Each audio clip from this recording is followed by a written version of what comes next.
အခုချိန်မှာဘာတွေကိုသိဖို့လိုအပ်နေလဲဆိုတာကိုဖိတ်ကပိုင်းလေးရွေးကြည့်အောင်နော်အရင်ဆုံးစိတ်ကလေးတည်ငြိမ်သွားအောင်လို့ကိုယ့်ရဲ့ဝင်လေထွက်လေလေးကိုရှုမှတ်ကြရအောင်အသက်ကလေးကိုရှုသွင်းလိုက်ပါအောင်ရှုထုတ်မယ်ထပ်ပြီးတော့ရှုသွင်းပါအောင်ထပ်ပြီးတော့ရှုထုတ်မယ်နောက်ဆုံးတစ်ချိန်ရှုသွင်းကြရအောင်နော်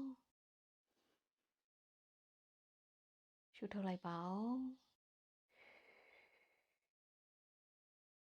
်ကဲရွေးချယ်လို့ရပါပြီဖိုင်ဝန်သမားတွေအနေနဲ့ကအခုချိန်မှာပေါ့နော်ကိုဘာတွေကိုပြုလုပ်ခဲ့လဲကိုလုပ်ခဲ့တဲ့အတိုင်းပေါ့နော်ကိုကအခုချိန်မှာ you reap what you sow ပေါ့နော်ကိုလုပ်ခဲ့တဲ့အရာတွေကိုပြန်ပြီးရိတ်သိမ်းရမယ့်အချိန်ကိုရောက်နေတယ်ကိုကကောင်းတာတွေလုပ်ခဲ့တယ်ဆိုလို့ရှိရင်ကောင်းတဲ့အရာတွေကိုပြန်ပြီးတော့ရိတ်သိမ်းရမယ့်အချိန်ကိုရောက်နေတယ်ပေါ့နော်ကိုမကောင်းတာတွေလုပ်ခဲ့ရင်လည်းဒီချိန်ကဒီလိုအရာတွေကိုပြန်ပြီးတော့မှပြန်လည်လက်ခံရရှိမယ့်အချိန်မျိုးပေါ့နော်ဒီဟာလေးတွေကို card ကပြထားတယ်ပြီးတော့ကို့အနေနဲ့အခုချိန်မှာရွေးချယ်စရာတွေအများကြီးရှိပြီးတော့မှအစိတ်တွေကထွေပြားပြီးတော့ပေါ့နော်ဘယ်ဟာကိုရွေးလို့ရွေးရမှန်းမသိဘူးဘယ်ဟာကိုလုပ်ရမှန်းမသိဘူးဖြစ်နေတဲ့ choice တွေအများကြီးရှိနေတာကိုတွေ့ရတယ်ဒီလို choice တွေအများကြီးကိုဒီလိုအချိန်မှာစိတ်တွေထွေပြားနေတဲ့အချိန်မှာသွားပြီးတော့မှဆုံးဖြတ်ချက်တွေချမယ်ရွေးချယ်မှုတွေလုပ်မယ်ဆိုလို့ရှိရင်အမှားပါတတ်တယ်ပေါ့နော်အဲ့တော့ဒီအရာကနေခန္ဓာကိုယ်ကstep back လုပ်ပြီးတော့မှပြန်ပြီးတော့မှကိုကပေါ့နော် detach ခဏလုပ်ပြီးတော့မှကိုပြန်ပြီးတော့မှအာယုံဆိုင်ရင်းနဲ့ပဲခဏလေးအချိန်လေးတစ်ခုပေးလိုက်ပါအလောတကြီးနဲ့ပေါ့နော်ရွေးချယ်တာတွေဆုံးဖြတ်တာတွေမလုပ်ဘဲနဲ့ခဏလေးအချိန်ယူပြီးတော့မှအချိန်လေးခဏပေးကြည့်ပါဒီအရာတွေကနေခဏကိုလွှတ်ချထားလိုက်ပါပေါ့နော်ဒီအရာတွေအားလုံးကိုအဲ့လိုမျိုးလွှတ်ချလိုက်လို့ရှင်ကိုယ့်ရဲ့စိတ်တွေကပြန်ပြီးတော့မှရှင်းလင်းသွားပြီးတော့မှကိုယ်ဘယ်နေရာကိုဆက်သွားရမယ်ဘယ်လမ်းကြောင်းကိုဆက်လျှောက်ရမယ်ဘယ်အရာကိုရွေးချယ်ရမယ်ဆိုတာကိုဆုံးဖြတ်နိုင်တဲ့အခြေအနေတစ်ခုကိုရောက်လာလိမ့်မယ်အဲ့လိုအချိန်ကြရင်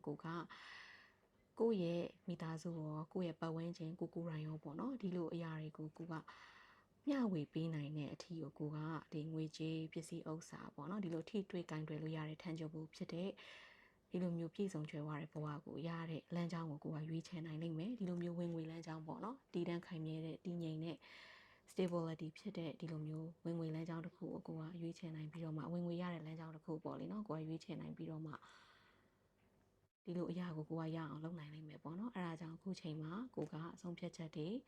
ရွေးချယ်မှုတွေအလောတကြီးမလုပ်ဖို့လိုတယ်ဆိုတာကိုခါတလေးတွေကပြထားပါတယ်အိုက်တူသမားတွေကအခုချိန်မှာကိုကအတိတ်မှာပေါ့နော်ကိုအများကြီးငွေကြေးပတ်စံနဲ့ပတ်သက်ပြီးတော့မှတိဆောက်လာခဲ့လိမ့်မယ်ဒီအရာတွေနဲ့ပတ်သက်ပြီးတော့မှအခုချိန်မှာကိုယ့်ရဲ့ဒီငွေကြေးပတ်စံနဲ့ပတ်သက်ပြီးတော့လဲကိုယ့်ရဲ့ဒီအတွေးအမြင်တွေကိုလဲကိုကကောင်းတဲ့ဘက်ကိုပြောင်းလဲနိုင်ခဲ့တယ်ပေါ့နော်ကိုယ့်ရဲ့ blog တွေကို money နဲ့ပတ်သက်တဲ့ blog တွေကိုလည်းဖြည့်နိုင်ခဲ့တယ်ဒါပေမဲ့ဒီအရာတွေကိုကိုကဖြည်းဖြည်းမှန်မှန်စူးစမ်းနေရင်လည်းမှအခုချိန်မှာကိုထင်ထားလောက်တဲ့ကိုညှောလင့်ထားတဲ့ပေါ့နော် result တွေကိုသိတာထင်ရှားတဲ့ result တွေကိုရမနေသေးတဲ့အချိန်မျိုးလည်းဖြစ်တယ်ပေါ့နော်အဲ့ဒါကြောင့်ကိုကတစ်ချက်ပေါ့နော်စိတ်ပြက်လက်ပြက်ဖြစ်နေတာလေးတွေကိုလည်းမြင်ရတယ်ပေါ့နော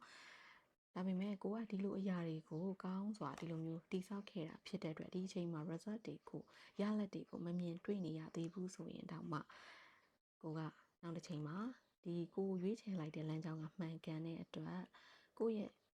်ရဲ့မိသားစုဝင်တွေကိုချစ်ရတဲ့ကိုတန်ဖိုးထားရတဲ့သူတွေကိုပါပျော်ရွှင်စေတဲ့